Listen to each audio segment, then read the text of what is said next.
Algebra 1, Section 8.1, Zero and Negative Exponents. This is somewhat of an introductory lesson to exponents, one of the next 4 or 5 that are going to deal with all the exponent properties. So we start with some pretty basic information as far as something being raised to the 0 power and something being raised to a negative power. There are properties to both of these. The first property is called the 0 as an exponent property, and it says a to the 0 is equal to 1. Notice on the right here that I have that a itself cannot be equal to 0. Okay, so with the exception of 0 to the 0, 0 to the 0 would not be equal to 1. 0 to the 0 is actually undefined, but anything else in the place of a here would be equal to 1. So 5 to the 0 is 1, 1 million to the 0 is 1. Negative 14 to the 0 is 1, and 2.69347 to the 0 would be 1. Okay, now in the case of the negative that I just said 2 examples ago, that would need to be in parentheses, and I'll show you that in an example.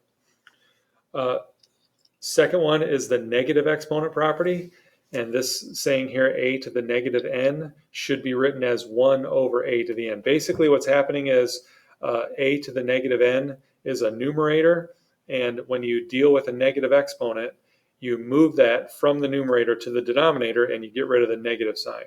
Okay. Again, a cannot be equal to 0, but for anything else, this is the property.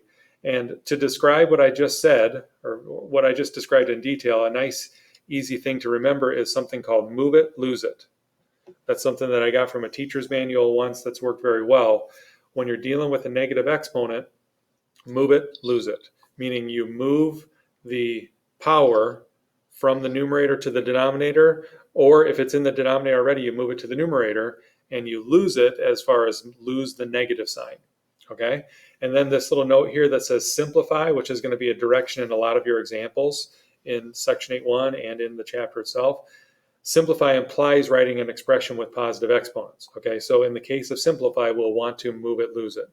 You do not want to give me an answer that has a negative exponent. If there's a negative exponent, you can simplify further, use move it and lose it to do that.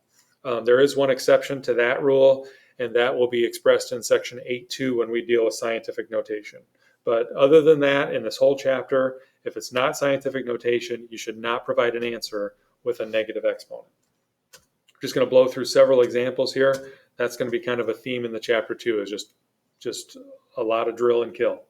Okay, so several examples here. You've got 3 to the negative 2. You see, 3 to the negative 2 is like saying 3 to the negative 2 over 1. We don't bother to write that. We don't bother to put it over 1, but it is true. 3 to the negative 2 is the numerator, and it's understood to be over 1. And because there's a negative exponent there, we want to move it and lose it. So this is like saying 1 over 3 to the second. Now, you should, with a simple number like 3 to the 2 power, second power, you should simplify that, and we want to have 1/9. That comes to 1/9. Second one, notice the parentheses, negative 22.4 to the 0 power, that's going to be 1. Anything to the 0 power is 1. Now I said notice the parentheses, why?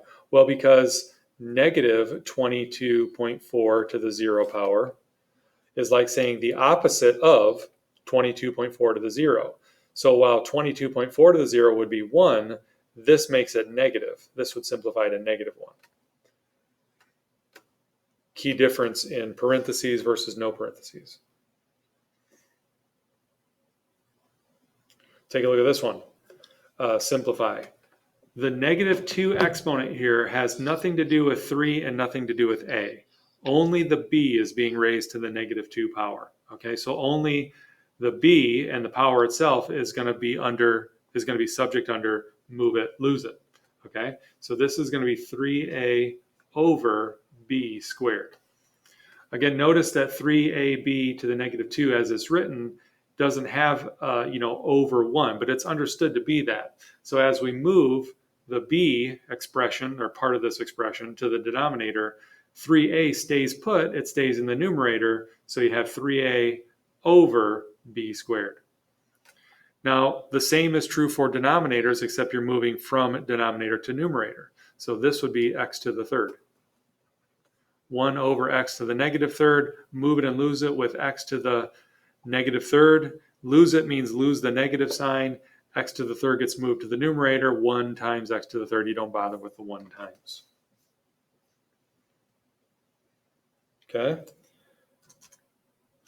A couple more examples about that really deal with negative exponents are these two. Really just contrast the two.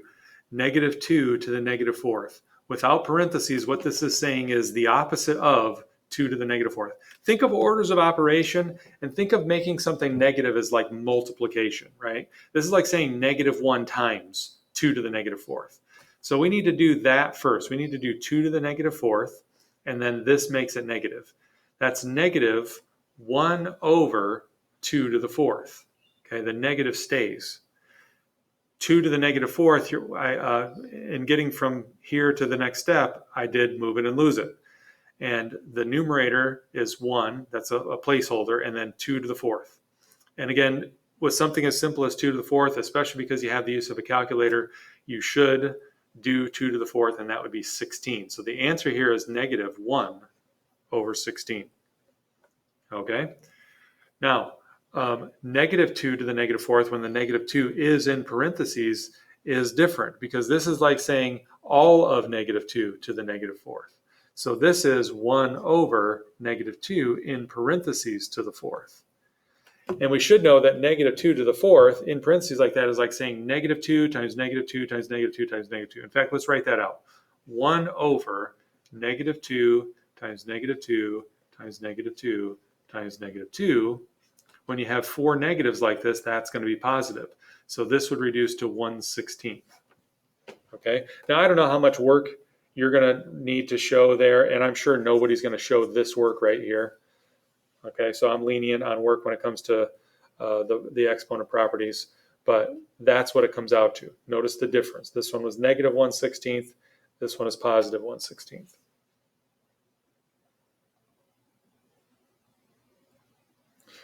Earlier in the year, we talked about the direction evaluate. Evaluate means plug it in and then solve. Okay, and there would be plug it in and then simplify. And there would be two approaches here.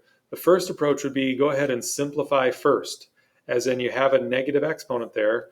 Y to the negative 3 would move to be the denominator of y to the third. This is 4x squared over y to the third. And then we could plug in 3 for x and negative 2 for y. 4 times 3 squared over the quantity negative 2. And yes, it does need to be in parentheses. You're plugging in all of negative 2 for y here. All of y is being raised to the third power, so all of negative 2, including the negative, needs to be raised to the third power. Okay, and then simplifying that, remember your orders of operation, exponents before multiplication. So this would be 9 times 4 is 36. And this again, similar to the last problem, negative 2 times negative 2 times negative 2, although that then would be negative. This is negative 8. This is 36 over negative 8. A positive divided by a negative would be negative. And then we want to reduce the fraction 36 eighths. 36 eighths is 18 fourths is 9 over 2. Or 4.5 or 4.5 would be okay, but I like the mixed number. Excuse me, I like the improper fraction, not the mixed number. Secondly, what you could do is plug everything in first. 4 times 3 squared times negative 2 to the negative 3. And you could deal with that this way. And this is like saying 4 times 9 over negative 2 to the third. I'm still going to move it and lose it with that there. And then that looks very much like this right here. And it's still going to reduce to 36 over negative 8, which is negative 9 over 2.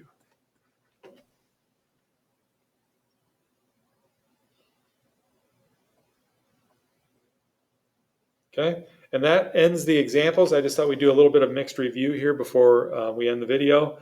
3 to the negative fourth is like saying 1 over 3 to the fourth. 3 to the fourth is 81. Use your calculator if you need to. This would be 1 over 81. If it's to the 0 power, that's easy. Anything to the 0 power is 1. Additionally, if something is to the 0 power embedded like this, that's also like 1. So it's almost like you can just ignore that a to the 0 power. I'm on number 3 now. A to the 0 power is 1. This is like saying negative 2 times 1 times b to the negative 2. So you can just kind of ignore that if you can. A to the 0 is just 1, and deal with negative 2 times b to the negative 2. And that would be negative 2 as a numerator over b squared. Move it and lose it with just the b to the negative 2. Now I do like, and most teachers do like the negative out front, so probably the best way to express that is like this. Negative the fraction 2 over b squared. 4, you see k is already where it should belong. It's in the numerator, k to the first power, and then m to the negative 3 in the denominator should get moved up. This would be k m to the third power. Number 5, 4 to the 0 is 1, so 1 times 8,000 is just 8,000. That was easy. And then the last one, 3 to the negative 2, that's like saying 1 over 3 squared, where 3 squared is 9.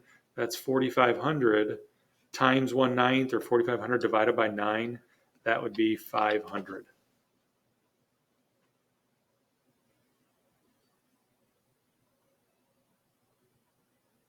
Okay, and that's it. Thank you for tuning in.